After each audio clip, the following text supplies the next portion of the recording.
جو چھوڑے گا اس وجہ سے. میں نے کہا آپ کوشش ضرور کرتے ہیں کہ یار مسلمان ہیں، چلو کوشش کریں کہ حضور جیسے ہو جائے. اس لیے داڑھی رکھو، ضرور رکھو. اچھا اگر ایکسیڈنٹ میں بندے مردے ہی نہیں مردے ہیں، اس پولیس والے کتنے مار گئے تھے، اچانک مر جاتا بندہ تو اس کی شکل کیا مطلب فرشتے پتہ ہی کرنا، انہوں نے ریڈنگ کرنی، مارڈے نہیں وکرے کرنے بڑی پورا ٹرک رہتا ہے، بندے لا دیتے موٹے موٹے، ایک پاس سے درمیانے ایک پاس سے چھوٹے. قیامت والے دن پتر اس طرح ہی ہونا. انہیں شکلیں دیکھ انہیں کہا جی ٹرمپ والی شکل ہے، ٹرمپ والی لائن چلا دیں جی، ایسی شکل نبی پاک والی ہے تو جنت والے پاس. تو من تشبہ، میں یہ کوئی خچ نہیں مار رہا، یہ رسول اللہ کا ارشاد ہے. فرمایا من تشبہ بقوم فہو منہم، جس نے جس قوم کی مشابہت اختیار کی قیامت میں اللہ اس اسی کے ساتھ ہوں. اس لیے ڈرو اس وقت سے کہ تم کسی کافر قوم کی مشابہت میں مرو. ڈرو اس بات سے کہ اللہ کی مردود اور اللہ کی ناپسندیدہ کسی جماعت سے تمہارا شکل و صورت ملے اور تم مر جاؤ.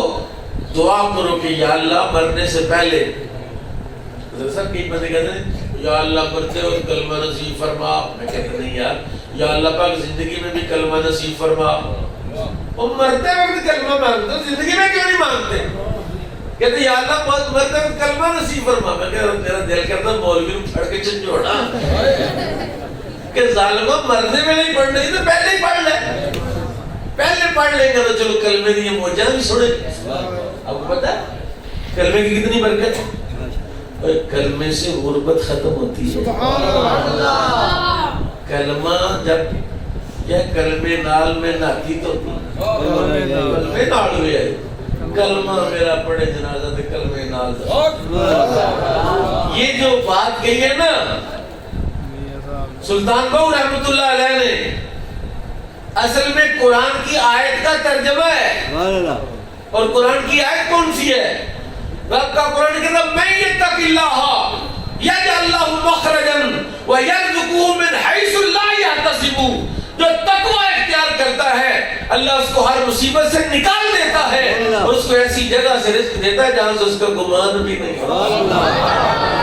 کلمے نال میں ناتی تو ہوتی، میں کہا کلمہ پڑھے سارے گناہ تو لگے، اللہ نے میرا رزق بتا دیتا.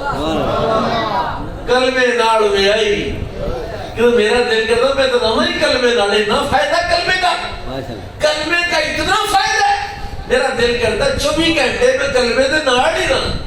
ایم پی دے نال رہندا ہے، ایم ایل اے دے نال رہندا ہے، پیسے والے دے نال رہندا ہے کہ یار ہونے کھائے گا تو پورا سا ڈیر بھی آئے گا.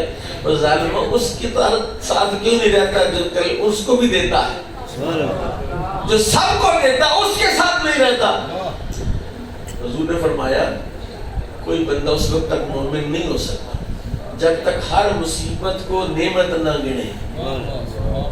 کوئی بندہ اس وقت تک مومن نہیں ہو سکتا جب تک ہر مصیبت کو نعمت نہ گنے، اور جب تک ہر نعمت کو مصیبت شمار نہ کرے. صحابہ نے کہا یا رسول اللہ آپ کیا فرما رہے ہیں، سمجھ نہیں آئی.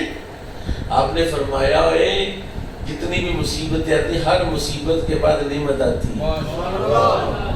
اگر مصیبتیں آئی ہوئی ہیں تو گنتا جا، مصیبت کو مصیبت نہیں گننا، مصیبت کو نعمت گننا ہے. ہر مصیبت نعمت لاتی ہے، ہر مصیبت. مطلب کیا ہے کہ جب مصیبت آئے تو مایوس نہیں ہونا، انتظار کرنا ہے کہ نعمت آنی والی. اور جب نعمت آ جائے تو اوور نہیں ہو جانا کہ یار میرے پاس تو یہ ہے. ڈرو کہ اس کے بعد مصیبت بھی آنے والی ہے.